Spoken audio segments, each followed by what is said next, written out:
बहुत ध्यान से सुनिए सब लोग। तो जयपुर के राजा की पुत्री मदन मोहन जी की सेवा करती थी। मदन मोहन जी को लाड़ लड़ाती, पूरे दिन उन्हीं को सजाती रहती, उन्हीं का श्रृंगार करती, सेवा करती। राजा स्वयं गोविंद देव जी की सेवा करते और उनकी जो पत्नी थी वो गोपीनाथ जी की, मतलब पूरा परिवार ही तीनों ठाकुर की सेवा करते थे। अलग अलग भवन में, अलग अलग महलों में ठाकुर जी विराजते थे। तो राजा की पुत्री का विवाह हुआ करौली राजस्थान में, जहां मदन मोहन जी अभी विराजते हैं। तो राजा की पुत्री का जब विवाह हुआ तो पुत्री से राजा ने कहा, बिटिया ये बताओ तुम्हारा विवाह है, तुमको हम दहेज में क्या दें? वैसे तो हमने सब दिया, लेकिन फिर भी तुम्हारी कोई इच्छा हो तो मांगो। उसने कहा, पिताजी मुझे सबसे ज्यादा प्रेम श्री मदन मोहन जी से है। आप माता जी और पूरा परिवार गोविंद देव जी गोपीनाथ जी की सेवा किया करो। मदन मोहन जी को मैं ले जाऊं अपने साथ, अपने ससुराल में इनकी सेवा करूंगी। बड़ी अच्छी कथा है, ध्यान से सुनना। राजा रोने लगा, अपनी पुत्री के चरणों में सर झुका के बोला, मुझे क्षमा कर दे पुत्री, तू जो मांगेगी सो दूंगा, पर ये मेरे हृदय है, मैं इनको नहीं दे सकता। मैं वृंदावन से मुगलों से बचा करके इनको लेके आया हूं। वैसे तो ठाकुर जी को बचने की कोई आवश्यकता, ठाकुर जी कृपा करके आए हैं जयपुर में राजा के ऊपर, पर इनको देख करके मेरे प्राण बचते हैं। तू जो मांगेगी सो दे दूंगा। पर मदन मोहन जी बोले, पिताजी गोविंद देव जी गोपीनाथ जी हैं ना आपके पास में, मदन एक ठाकुर जी मुझको दे दो। यहां राजा की जिद हो गई, नहीं दूंगा। पुत्री की जिद हो गई कि मुझे तो चाहिए, नहीं तो मैं विदाई नहीं होंगी। राजा की पत्नी ने भी कहा, अब इतनी कह रही है तो आप दे दीजिए ना, हमारे पास 2 ठाकुर हैं, इनकी सेवा हम करेंगे विस्तार से। और वैसे भी मदन मोहन जी की पूरी सेवा बचपन से उसने ही की है। तो राजा ने एक प्रस्ताव रखा। बोले, अच्छा पुत्री एक काम करते हैं। बोले, क्या? मैं तेरी आंख पे पट्टी बांधूंगा और आंख पे पट्टी बांध करके मदन मोहन जी जैसे 7 स्वरूप तेरे सामने खड़ा करूंगा, जिनमें से 6 स्वरूप जो होंगे वो मैं बनवाऊंगा और 1 स्वरूप वास्तविक मदन मोहन जी होंगे। आंख पे पट्टी बांध करके तुझे स्पर्श करके अगर तूने असली मदन मोहन जी को पहचान लिया तो मैं ये मान जाऊंगा कि तू नहीं, ठाकुर जी तेरे संग जाना चाहते हैं। ठाकुर जी की इच्छा पता चल जाएगी। तो राजकुमारी बोली, ठीक है, आप ये प्रयोजन कीजिए। राजा ने महाराज कारीगरों को बुलवाया और मदन मोहन जी के डिट्टो कॉपी 6 स्वरूप बनवाए और 6 स्वरूप बनवा करके मदन मोहन जी सहित 7 स्वरूपों को खड़ा किया। पुत्री के आंख पर पट्टी बांध दी, एक जैसा इत्र, एक जैसी पोशाक, एक जैसा मुकुट, एक जैसा श्रृंगार, सब कुछ बिल्कुल एक जैसा। और कहा, पुत्री अब तू इनमें से जो 7 में से पहचान लेगी, अगर असली तेने पहचान लिए तो मैं तेरे संग भेज दूंगा। उसने हाँ तो बोल दिया, लेकिन वो कांपने लगी, घबराने लगी।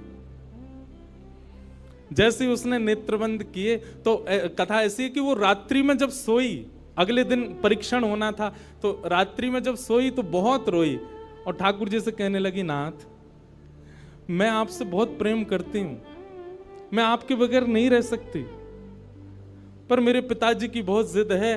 अब कहीं मैं आपको नहीं पहचान पाई, मेरे तो प्राण ही निकल जाएंगे, विदा होना तो बहुत दूर की बात है।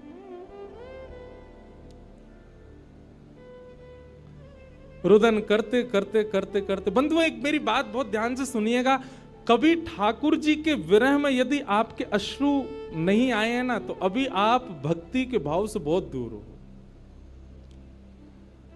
आपको वृंदावन जाना अच्छा लगता है, वृंदावन में घूमना अच्छा लगता है, राधा राधा नाम ध्वनि पर झूमना अच्छा लगता है, कथाएं प्रवचन सत्संग बढ़िया लगते हैं, ये सब एक प्रथम सोपान, प्रथम सीढ़ी है। पर प्रमुख सीढ़ी तो भजन मार्ग या भक्ति पथ की विरह है। अगर वो आपके चित्त में कभी ठाकुर जी के लिए नहीं आया है तो अभी आप बहुत पीछे छूटे हुए हो। रात भर रोती रही और रुदन करते करते, नाथ मैं कैसे पहचानूंगी कि आप सत्य कौन से हो। मदन मोहन जी उसके स्वप्न में आ गए और स्वप्न में आकर के बोले, तू चिंता मत करे, तेरो ही मन ना है मो ले जावे को, मेरो भी मन है रो तेरे संग जावे को। अरे जे सब मेरी सेवा तो करें, पर तेरी जैसी सेवा तो कोई करेगा ना, मेरो भी बड़ो मन है तेरे संग चलवे को। तो उसने कहा, तो नाथ कुछ कृपा तो करो। बोले हाँ मैं एक काम करूंगा। बोले कहा, तू सबरे स्वरूपन को जब स्पर्श करेगी ना, तो असली मदन मोहन जो मैं हूं, तू मेरे हाथन को स्पर्श करियो। तो हाथ कैसे? ऐसे। ठाकुर जी त्रिभंग लली ठाकुर जी हैं, तो ठाकुर जी बोले तू मेरे हाथन को स्पर्श करियो, तो जितने मेरे अन्य स्वरूप हैं 6 वो तो ऐसे ही रहेंगे, लेकिन जैसे ही तू वास्तविक मेरे सामने आवेगी, सो मैं अपनी इकन्नी उंगली उठा दूंगा, अपनी कोने वाली उंगली उठा दूंगा।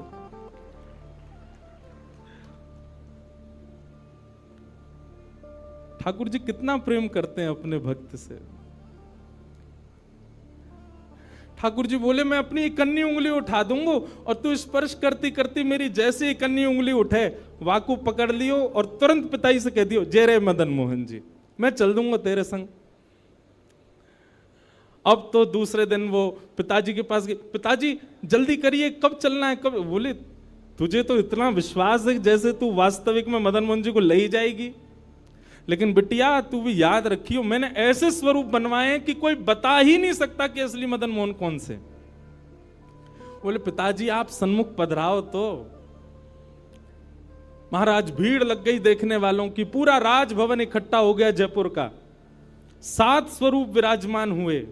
पुत्री के आंख पर अभी विवाह हुआ, उसका विदाई नहीं हुई है, आंख पर पट्टी बांध करके और कहा जाओ, अगर मदन मोहन जी की इच्छा होगी तो तू ढूंढ ले। अब मदन मोहन जी तो पहले ही बता चुके हैं, ऐसे मिलूंगा।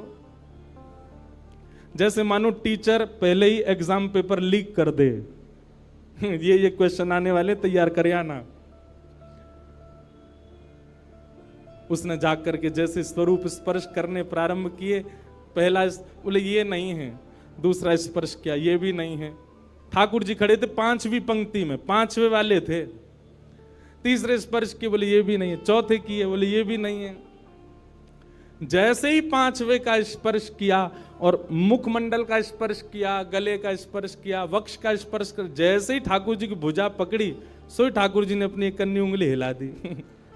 और जैसे ही इकन्नी उंगली हिलाई, उसने तो, पिताजी यही है मदन मोहन जी। आहा, राजा के तो नेत्रों से आंसू गिर गए, चरणों में गिर गए, उठ करके अपनी बिटिया को गले से लगा लिया, कान में बोले बोले मैंने इकन्नी उंगली हिलते हुए देख ली। मुझे ये बात पता चल गई है कि भैया तेरी जिद नहीं है इनको ले जाने की, इनकी भी जिद है तेरे संग जाने की। और महाराज गाजे बाजे रथ में आरूढ़ करके श्री मदन मोहन लाल जी करौली राजस्थान को प्रस्थान किए। बोलो मदन मोहन लाल की। बिहरत निस दिन कुंज गलन में, ब्रज जन मन सुख धाम। मदन मोहन को रूप निरख के, मदन मोहन को रूप निरख, सनातन बल बल जाए। वृंदावन प्यारो वृंदावन, श्री वृंदावन मेरो। ये भैया ऐसे ही भजन नहीं बना है, ये ऐसे ही आपके झूमने के लिए कीर्तन नहीं, ये पूरा वृंदावन समाविष्ट करवा दिया हमारे गिरधरलाल जी ने एक ही पद में। पूरा वृंदावन विराज रहा है। ठाकुर जी जड़ नहीं है। दूसरा स्वरूप क्या है ठाकुर जी का? चैतन्य। कौन है ठाकुर जी? चैतन्य। कई लोग पूछते हैं महाराज जी सेवा का कोई प्रकल्प बताओ, सेवा का कोई भाव बताओ, सेवा कैसे करनी चाहिए, सेवा में क्या होना चाहिए क्या नहीं होना चाहिए। हमारी एक बात सब लोग सुन लीजिए, यहां लगभग सब सेवा वाले ही बैठे हैं। आप ठाकुर जी के प्रति चैतन्य भाव अपने हृदय में प्रगाढ़ कर लो। चैतन्य भाव प्रगाढ़ मतलब ये कोई पाषाण नहीं है, ये कोई प्रतिमा नहीं है, ये कोई धातु नहीं है। साक्षात वृंदावन चंद मेरे घर पे विराज रहे हैं। ये विश्वास आप अपने चित्त में प्रगाढ़ कर लीजिए। बस आपके जिस दिन ये विश्वास प्रगाढ़ हो गया, अपने आप आपको सेवा सीखनी, किसी से पूछनी नहीं, अपने आप करने लग जाओगे। अरे मां को नहीं बताना पड़ता पुत्र की सेवा कैसे होती है, पत्नी को नहीं सिखाना पड़ता पति को कैसे पूछना है। सारे संबंध हम अपने आप सीख लेते हैं। तो ठाकुर जी से जो हमारा प्रेम भाव है, उसके लिए हमको पूछना क्यों पड़ता है कि कैसे करें, भोग कैसे लगाएं, सुलाएं कैसे, ये कैसे करें। शास्त्रीय बात पीछे है, पहले आप प्रेम भाव में तो आओ। ठाकुर जी अपने आप सिखा देंगे अपनी सेवा कैसे करनी।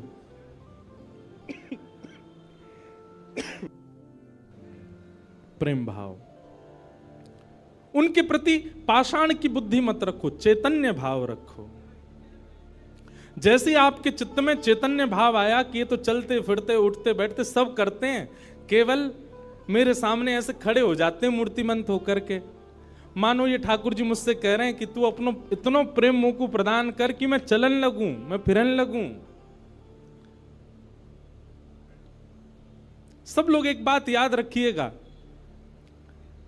जिसके भी घर में ठाकुर जी की सेवा है, ठाकुर जी हमको चैलेंज करते हैं, अगर तो में सामर्थ्य हो तो अपनी भक्ति से, अपने भाव से, अपने समस्त प्रयासों से तू मुझे चलवा के दिखा दे, तू मुझे बुलवा के दिखा दे।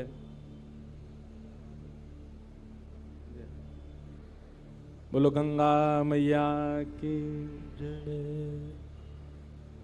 वापस प्रस्थान कर जाओ। महाराज जी हरिद्वार को प्रस्थान कर रहे हैं, महाराज जी के श्री चरणों में बार। हाँ आऊंगा महाराज जी, मैं दिसंबर में आऊंगा जल्दी। बोलो गंगा मैया की जय। मैं क्या कह रहा था, ठाकुर जी हम आप सबको एक चैलेंज देके रखें कि तो में यदि सामर्थ्य हो, मुझे बुलवा के दिखाए दे, मुझे चलवा के दिखाए दे, मुझसे कोई लीला करवा के दिखा दे। मैं तो ऐसे ही बैठा रहूंगा लड्डू गोपाल बने, तेरे प्रेम में सामर्थ्य हो तो तू करवाए ले। जिस दिन ठाकुर जी हमारे घर आ जाते हैं, उसी दिन से हमारी एक चैलेंज हमारे ऊपर आ जाता है। हम में सामर्थ्य हो, ठाकुर जी बोल के दिखा दें, ठाकुर जी कुछ करके दिखाएं। लेकिन हमको भी संतुष्टि है, ऐसे हैं तो ऐसे ही बैठे रहें, हमको लगता है ऐसे ही रहें, इससे ज्यादा कुछ करें नहीं। इसलिए ठाकुर जी को भी लगता है जब इसके चित्त में ही भाव नहीं है तो मैं और लीला क्यों ही करूं। चैतन्य भाव चित्त में लाओ। जैसे एक बालक जन्म लेता है तो माँ और पिता प्रतीक्षा करते हैं, अब ये कब बोलेगा, माँ कब बोलेगा, पापा कब बोलेगा, ये चलना कब सीखेगा, ये स्कूल कैसे जाएगा, ये बड़ा होकर के जॉब करेगा, बिजनेस आदि आदि सब भाव। ऐसे एक सेवक साधक के चित्त में भी अपने ठाकुर जी के प्रति भावना होनी चाहिए, ये बोलेंगे कब।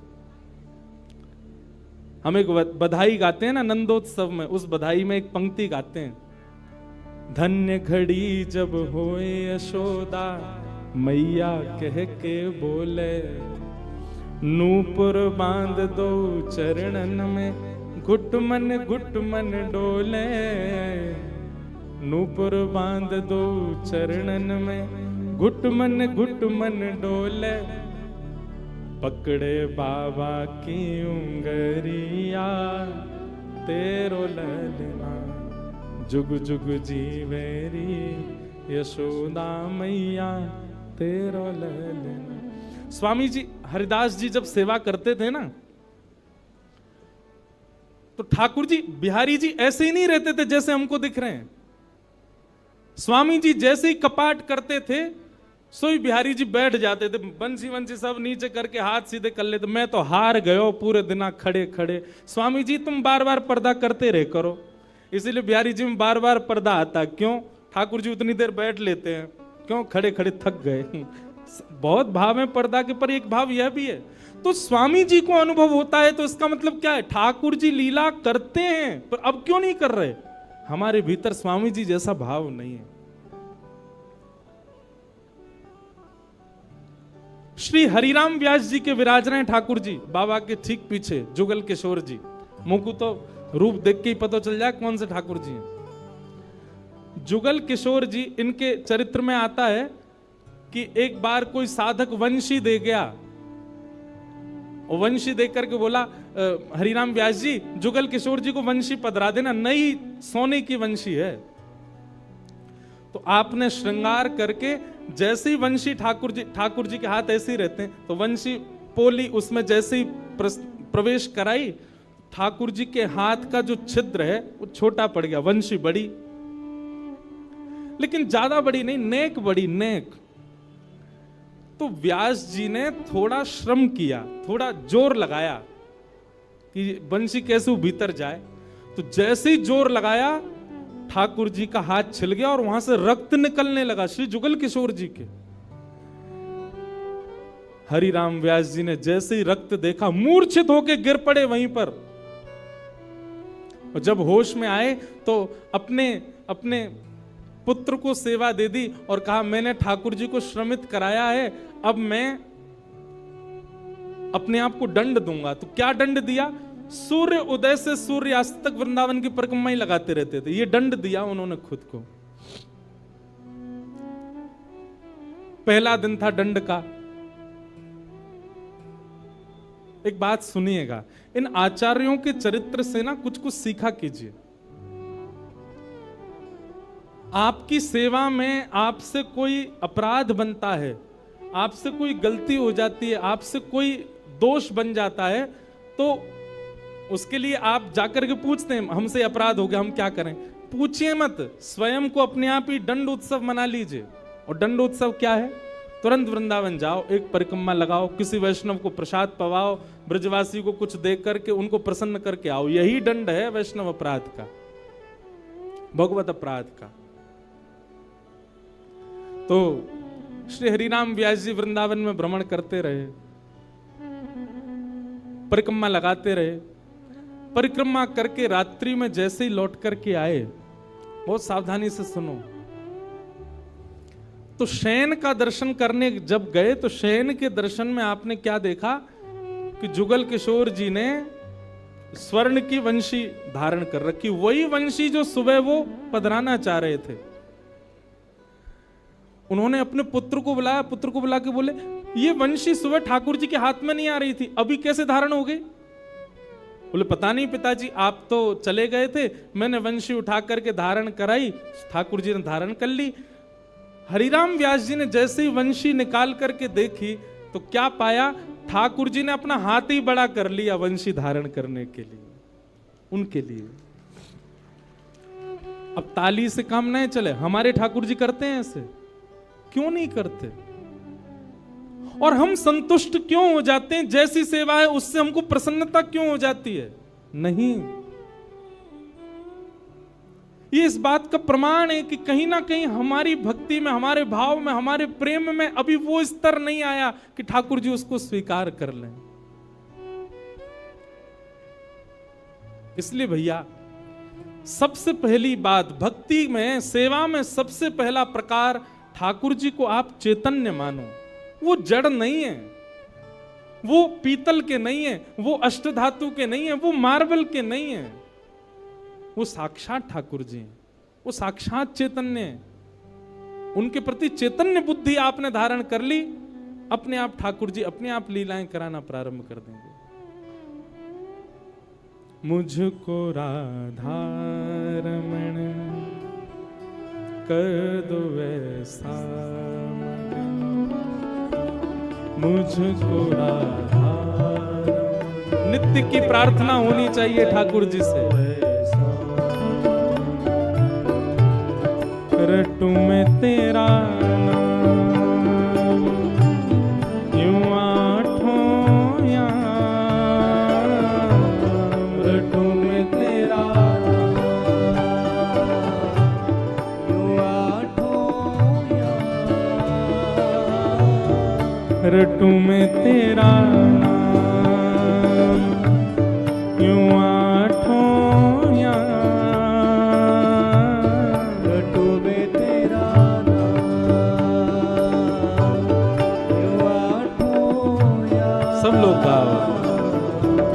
मुझको राधारमण कर दो ऐसा मगन, मुझको कर दो ऐसा। हो करुणा निधान मुझ पे कृपा कर रीजिए, करुणा निधान मुझ पे कृपा कर रीजिए, करुणा निधान मुझ पे कृपा कर रीजिए, करुणा निधान मुझ पे कृपा कर रीजिए।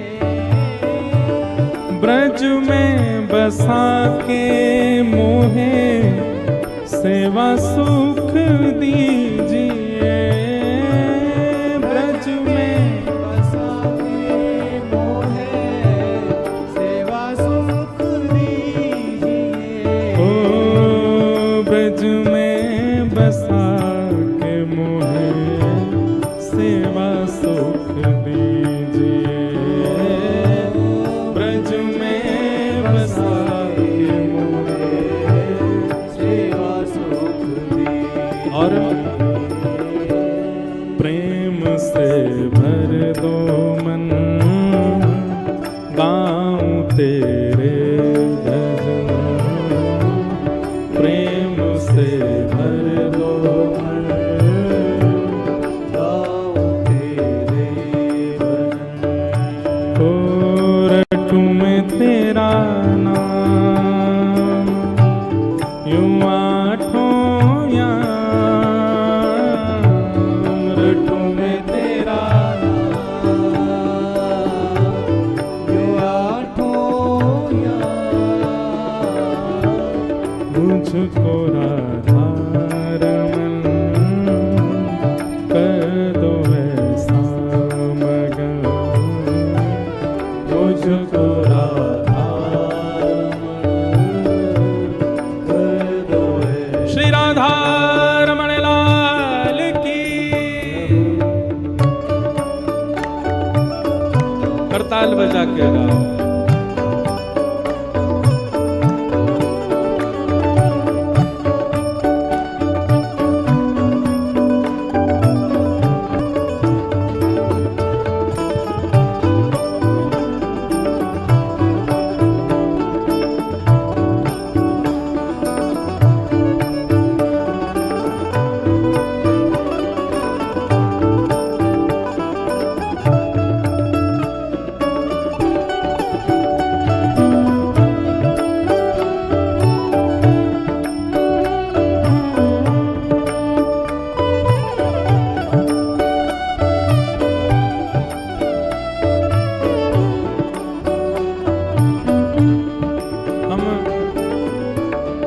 पर चर्चा कर रहे हैं कि ठाकुर जी को चैतन्य मानो, वे पाषाण नहीं है, वे पाषाण तो हमारे लिए बन करके खड़े हैं कि तू अपने प्रेम से मुझे चैतन्य बना। वो चैतन्य ही हैं और उसी भाव की पूर्ति इस पद के दूसरे भाव में, दूसरे अंतरे में होती है।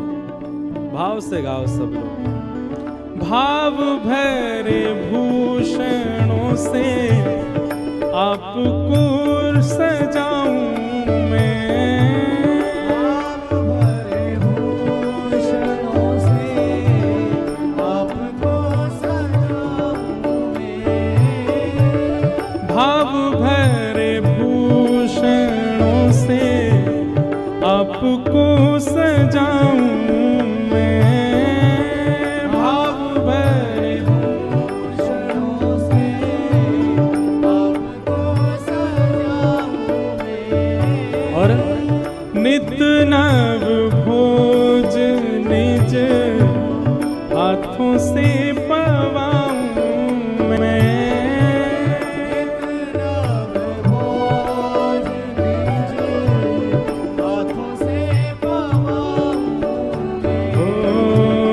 नित नव भोज निज हाथों से पवाऊं मैं, इतना बोझ दीजिए हाथों से पवाऊं। भैया हम सबके लाल जी पूरे दिना खड़े रहे और कोई के लड्डू गोपाल हैं तो पूरे दिना बैठे रहे, उनके पामन में दर्द ना हो तो ऐसी भावना हमारे चित्त में नहीं आती कभी।